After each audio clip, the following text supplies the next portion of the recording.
Let's get indaba ze-1KZN TV ufundela uSamukeliso kaNquluka ngikubingelele mbukeli asikubhekele ihamba phambili usuku namhlanje.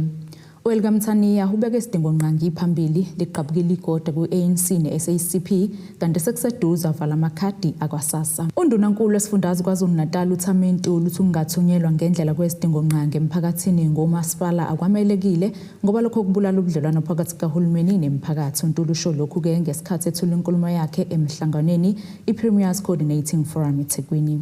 Umhlangano iPremiers Coordinating Forum udlala indima enkulu ukwakha ukusebenzisana phakathi kwezinhlaka zahulumeni ezahlukene.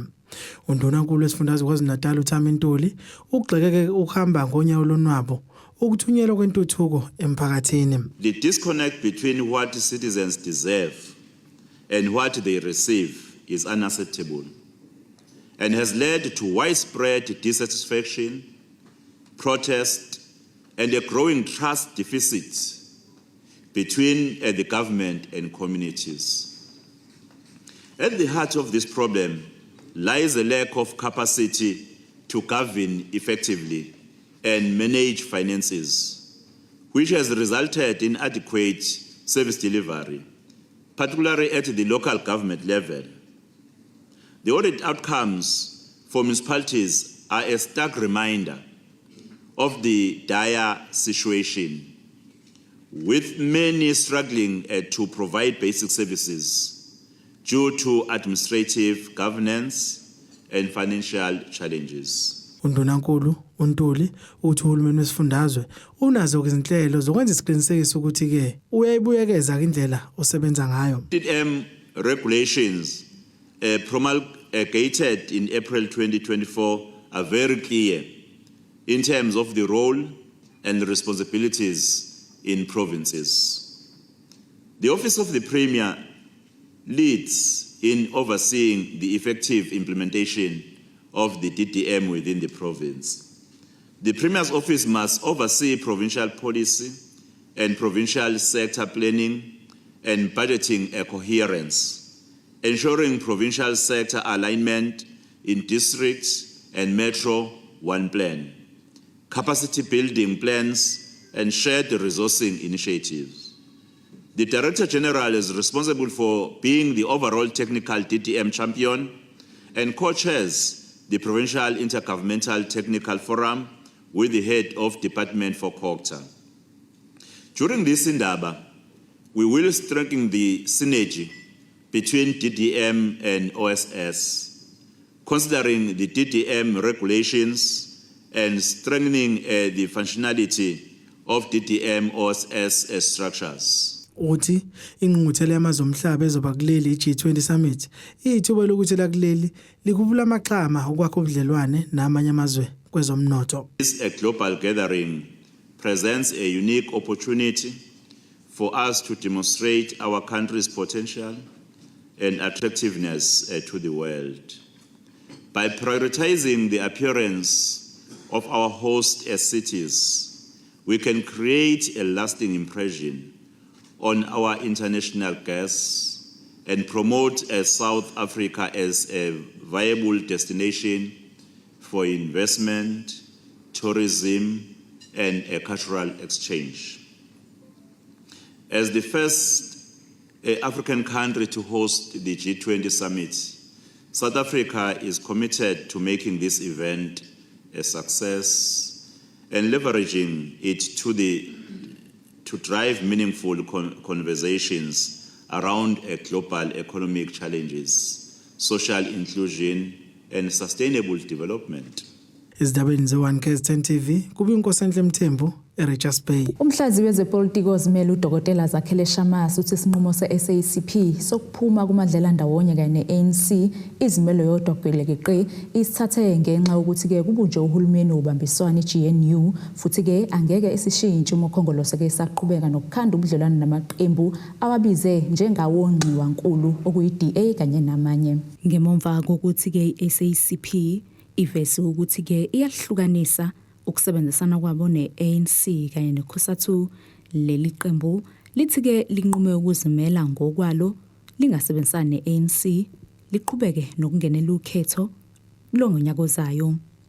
uShamasi ngumhlazi wezepolitiki uthi ubona isinqumo se-SACP sigqugquzele ukuthi uKhongolose ulale embedeni neqembu le-DA abalithatha ngokuthi ke li-counter revolutionary iqembu loNdlunkulu. I-SACP isiqinisekisile ukuthi izozimela okhethweni lwezasekhaya ngonyaka ozayo 2026 kumasipala, kuma-local governments nakuma-district municipalities lolo khetho lelo, futhi iyaqhubeka nomkhankaso wayo yokwakha amaziko ayo endaweni zonke zomasipala nama-districts. Ochaza khona ngempela ukuthi lo mshado ukhona nje manje emqondweni ngakuphi nasephepheni, kodwa awusekho ey'nhliziyweni zabaholi be-SACP ukuthi bahlangene ne-ANC, ngoba i-National Democratic Revolution iqedwe ukufonywa kwe-Government of National Unity, GNU, ANC no-DA,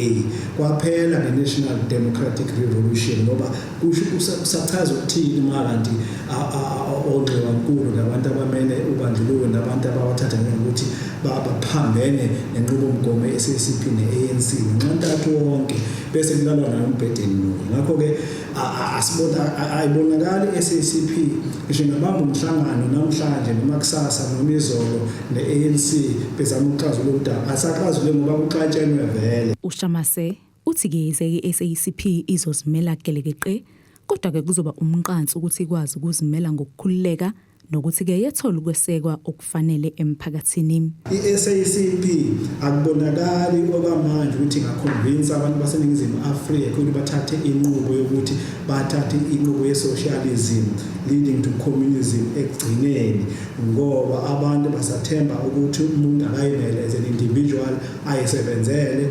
Nabo kukhona uqobo lwabo kulonxantathu bama-capitalist iningi labo, nabo ade behola kwi-SACP bathe mabengena beba ngongqongqoshe ku-ANC baphinde baba ama-capitalist amakhulu akudlula la ama-capitalist ebeswazi ngokubona indlela abaphila ngayo nokwenza ngayo nokuzenzela amabhizinisi ngayo. Ngakho-ke kuzoba umqansa kwe-SACP ukuthi imele ngokukhululeka futhi idle umhlanganiso ngaphandle mabizo aphila to all and sundry, to the poor, njengoba ichaza ukuthi kube khona i-peasant revolution. Asibone amaphara eqoqwa ndawonye behind the SACP, asibone the unemployed, asibone the rural people abaswele bathenjiswe ukunikezwa umhlaba, bathenjiswe ukunikezwa insiza kusebenza zokulima. Ingaphumelela kanje, kodwa manje idinga ama-strategies okwenza yonke lento ukuthi nokufundisa nje abantu ukuthi masithi sifuna lezi kube yi-socialist country sisho ukuthini, masithi ekugcineni kufanele kube yi-communist country sisho ukuthini. Manje lokho akubonakali kwenze ngoba bakhuluma lapha ezingeni labantu abafundile njengey'fundiswa. Manje abantu abaningi eNingizimu Afrika basizona iy'fundiswa, basahamba ngepolitiki yokuthanda umuntu othile nokuthi umlando uthini walowo muntu, ukuthi uphumaphi lowo muntu. Akuhambi ngepolitiki ukuthi yiziphi idingo esiyifunayo manje. Lo esimaziyo uthini esithembisa lokhu ngisho uyasikhohlisa, sihamba naye ngoba sikholelwa kuye. I-South African Social Security Agency esifundazweni KwaZulu-Natal ithi noma-ke umnqamula juqu wokushintshwa kwamakhadi asagolide ashintshelwe kwamnyama ase-Postbank ngoLwesine kuleli sonto, kodwa-ke abahlomeli basenalo ithuba lokuwashintsha ezitolo zokudla ezikhethiwe. Lolu phiko belinesithangami nabezindaba lapho-ke belihambisa nezikhulu zaseposini njengoba-ke bese kusele izithuku ezimbili ukuthi-ke kuphele ngamakhadi asagolide obekholwa ngawo. Isasa ithi-ke bonke abasebenzisa amakhadi asagolide abenzeke isiqinisekiso ukuthi-ke bashintshela amakhadi amnyama se-Postbank, ngoba uma sekudlule kusuku longumhla zingama-20 kuNdasa amakhadi asagolide azobe engasasebenzi. Bazisa abantu bakithi ngosuku olumnqamula juqu lokushintshwa kwekhadi elisagolide lakwa-SASSA beshintshela kwikhadi elimnyama lakwa-Postbank. Bayazi abantu bakithi ukuthi phambilini kuye kwabekwa usuku olumhla ka-28 kaFebruwari, kodwa iphathimandla zayilalela ikhalazo zabantu bakithi. Lahlehliswa-ke lolu suku kwathiwa-ke manje sekuwumhla ka-20 kaMashi 2025. Kusho ukuthi funeke bonke abasebenzisa amakhadi asagolide baqinisekise ukuthi amakhadi bawashintsha, bashintshela kuleli khadi elimnyama lase-Postbank ungakashayi umhla ka-20, ngoba mabese kudlule usuku la ngomhla ka-20 kwaMarch onke lamakhadi asagolide ngeke asakwazi ukusebenza ezitolo uzothi uyazama ukufaka leli khadi kumshini okhipha imali noma kuthiwa imali bikhona ingakwazi ukuphuma ngoba ikhadi akusavumelekile ukuthi lisebenza sezusebenza mabese kudlule usuku la ngomhla ka-20 ngenxa yokuthi izinkulungwane zabahlomuli azikaguquleli kumakhadi amasha ngenxa kwelayini abade emahhovisi alesi sikhungo isasa ithi ke yize noma kusuku lokugcina lokushintsha amakhadi asagolide eshintshela amakhadi namnyama kodwa ke abahlomuli basengakwazi ke kuba beqhubeke nokushintsha amakhadi abo ize noma kusuku lokugcina lokusebenzisa ikhadi mhla ka-20 kaMarch 2025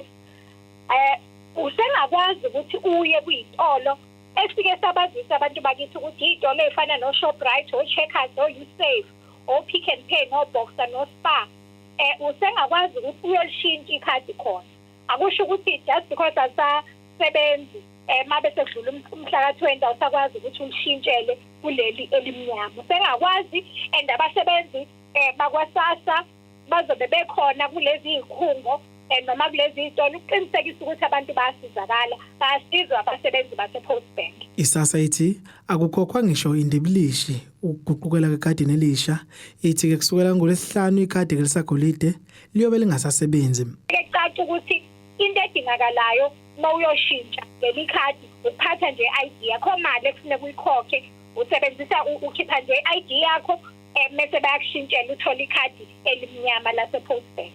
Okunye engakusho ukuthi kunabantu abakhalaza ukuthi kunezitolo abathi lebeyakuzona uthola ukuthi abasebenzi base-Post Bank abekho for ukuthi babasize ngakho ukushintsha lamakhadi ungakwazi na ukuthi usebenzise le nombolo usebenzisa umakhalekhukhwini wakho upresse inombolo ethi *120*355# khona uzokwazi ukuthola ke isitolo esiseduze nawe ongakwazi ukuthi usisebenzise. Izindabeni ze1 KZN TV kuba inkosi Mthembu eRichards Bay. Imiyaka kamasipala inkosi Langalibalela uMduduzi Mnyezi uthi ke itayitela lifana nefa eliyosiza ke nezizukulwane ngakho abantu kufanele baliphathise kwesikhali zamantungwa ukusho lokhu ke ngesikhathi kuqhubeka umcimbi lapho lo masipala unikezele ngamatayitela angu977 kwizakhamuzi zasemabhanolini eEscorts. Imeya masipala inkosi Langalibalela uMduduzi Mnyeza unikele ngamatayitela angu977 endaweni yasemabhalonini kuWard 23.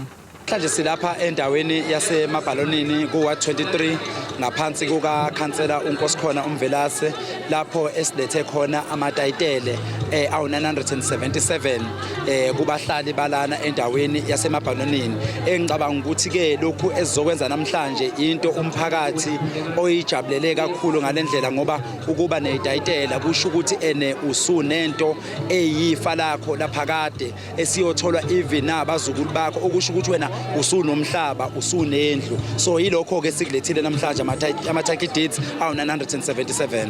Umyezi uphinde waveza ukuthi kufanele abantu bawaphathiswe kwezikhali zamantungwa amatayitela ukuze yosiza nezizukulwane ezilandelayo.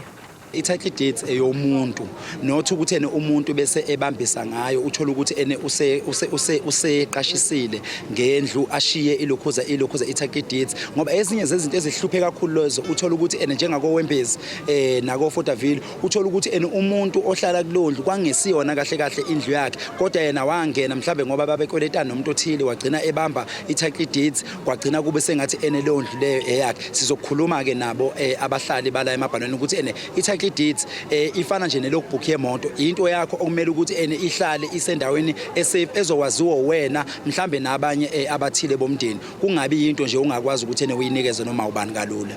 Kanti omunye ohlomulile kulomcimbi uthi lokhu kuzobenza behlale ngokukhululeka. Ngiyabonga kakhulu ngalomcimbi okwenzeke namhlanje bezivakashela bezosinikezela amatayitela nathi sesibonile ukuthi nathi sesomama ngokweqiniso esokwazi ukuthi noma uphume usuyazazi ukuthi nomuzi wakho nethezekile kona kungabe bikho umuntu okuphazamisayo emzini wakho usiphethe itayitela lakho eligunyazayo ukuthi wena itayitela ligunyaza ukuthi wena nomuzi wakho wangempela akudingeki ukuthi kube nomuntu ngaphakathi ongena ngendlela ongayiqondi Siyabonga ngokuthi besiluleke ngakho lokho ngoba njengami ngathi kwenzekile kodwa ngeke ngisalanda kangako udaba. Sibonge ukuthi befike bonke abahola bafikile kuleyo umcimbi lona. Sikhuthazekile ngempela, sijabule singumphakathi wasemabhalonini ukuba bezivakashele bezosenzela into enhle kangaka. Sithi sengathi bengaqhubekela phambili bebenzele nabanye kahle njengoba bekwazile ukuthi nathi bezokusenzela kahle kulo mcimbi ongaka abasenzeleyo. Kubi kuthiwe kadladla ezindabeni ze1KZN TV ngiseScots. Asithishelele ey'tolo sibe siqhubeke nazo indaba zethu.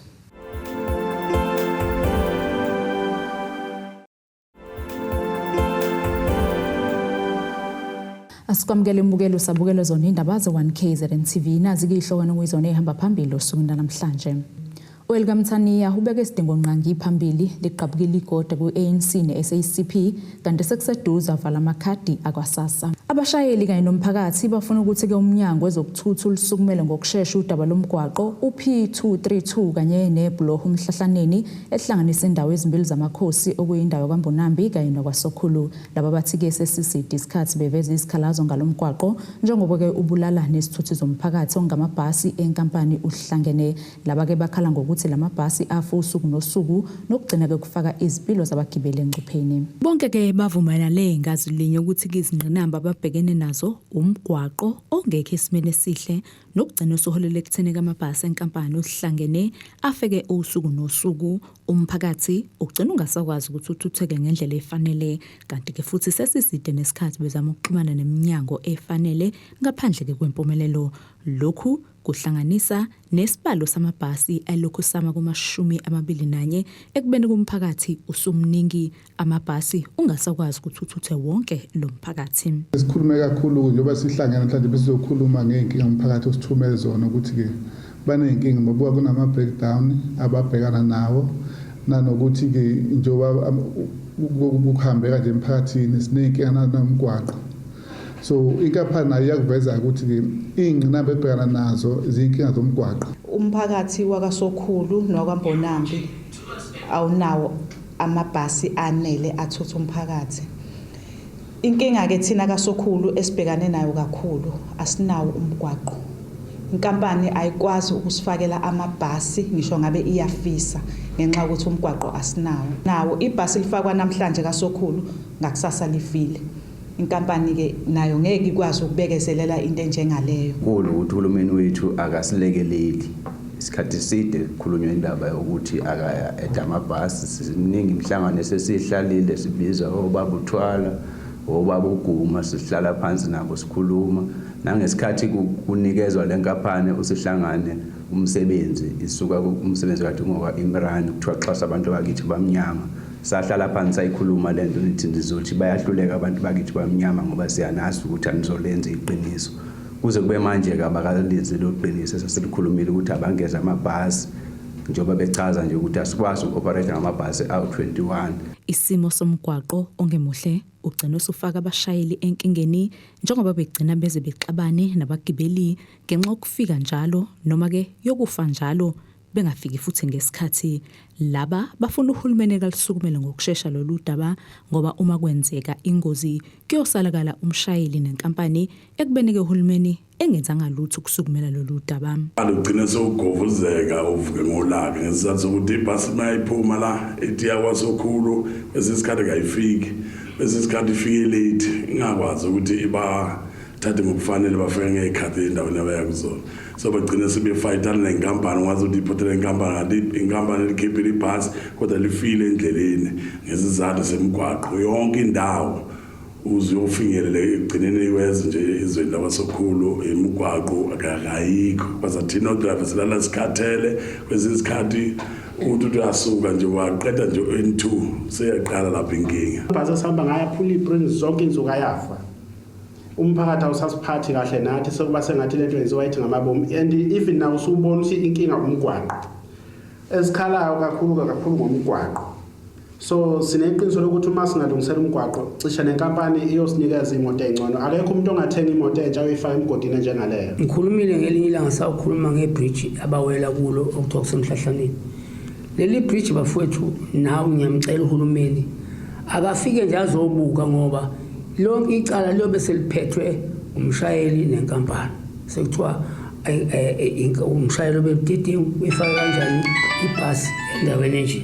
Lokhu-ke kugcina sekufaka nengcindezi ngisho-ke komakhenika abasebenza ubusuku nemini belapha noma bekhanda lamabhasi. Usizi singomakheniki esibhekane nalo kulikhulu kithi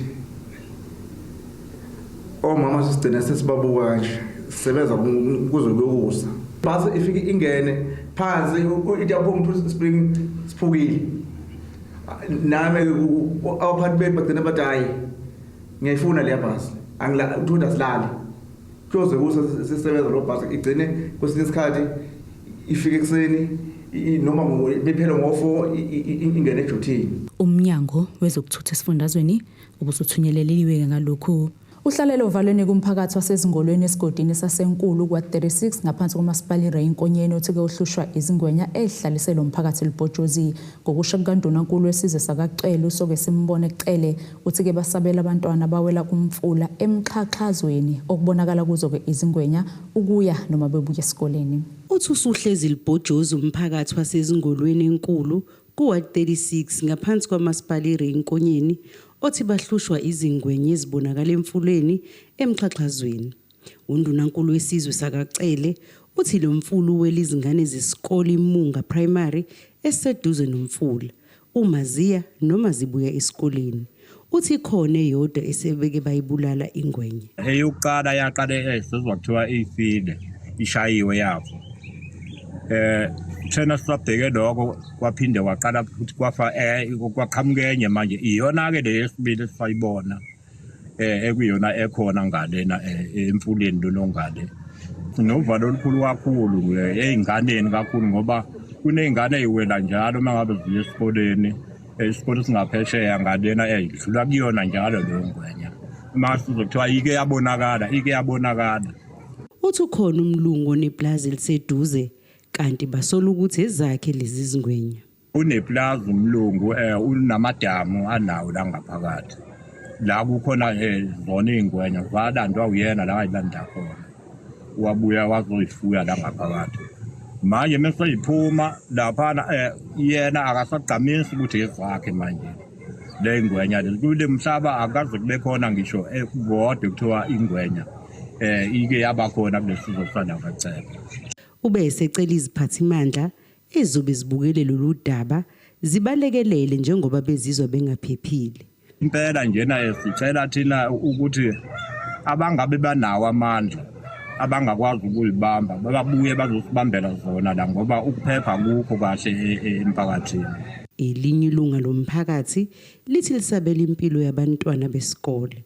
Sewumphakathi wasenkulu sibhlungu ngoba kunezingane eziwelayo kulwamfula ziya esikoleni. Kunomlungu oyisakhamuzi endaweni. Siyacabanga ukuthi ingwenya zakhe lezi siyasaba ke sizakhamuzi zendawo ngoba abantwana kuyenzeka baye kobhukuda emfuleni. Asiyazi ukuthi njengoba bengazange bayithola ukuthi ikuphi. Elinye ilunga lomphakathi lithi lifisa izingwenya lezi zizolandwa kulomphakathi. Uyona into esiphethe kabe njengomphakathi ile yokubonakala kwengwenya endaweni yasenkulu khona ezingolweni. Kuyazwa ukuthi lengwenya iyabonakala imanithamende sinovalo ngoba izolimaza abantu. Ungiphathe kabi kakhulu le yokuqala kuthiwa yabonakala yase ibulawa yabonakala eduze kwesinye sezikole sasezingolweni primary esinovalo ukuthi engavene inyukele ezinganeni. Siyafisa ukuthi engathi ababhekeleli izilwane bangazithatha lezilwane bazigcine ngoba zizobe ingozi emphakathini. Bethintwa bezemvelo KZN Wildlife ngalolu daba baveza ukuthi basazothola ulwazi oluphelele. Lo mbiko benuwethule lo Zamando Sicele wezindaba ze1 KZN TV ngisezingolweni. Siphinde futhi sithishelele etolo sibe siqhubeke nazo indaba zethu.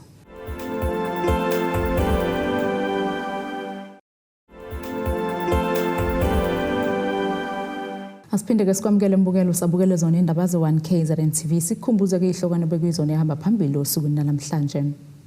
Welcome Mthaniya ubeke isidingo nqangi phambili liqhabukile igode ku-ANC ne-SACP kanti sekuseduza vala amakhadi akwaSASSA. Ake sibheke ngosini yezomnotho.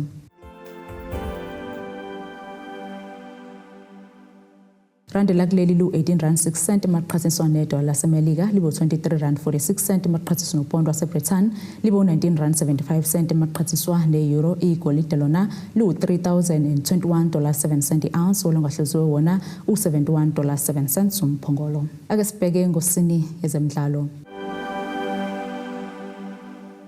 Kulandela kuhoxa kukaPatrick Masangwayo Orlando Pirates kuyiqembu lesizwe iBafana Bafana sekuphindeke kwahoxa omunye umdlali kuleli iqembu kwaphoqeleka ukuthi ke umqeqeshi weqembu lesizwe uHugo Bruce enzeke izinguquko. uBruce usebize uVuyo Letlapa ukuvala ngesikhala sika Aubrey Modiba weMamelodi Sundowns naye osehoxile kuleli iqembu. uLetlapa oneminyaka engama-21 ogijima ke kwiSekhukhune United usezokuba ke yingxenye abafana bazotholana phezulu neLesotho kokuhlungela ke indebe yomhlaba 2026 ngolesihlanu ntambama. Nasi ke isimo sezulu esikalendeleka.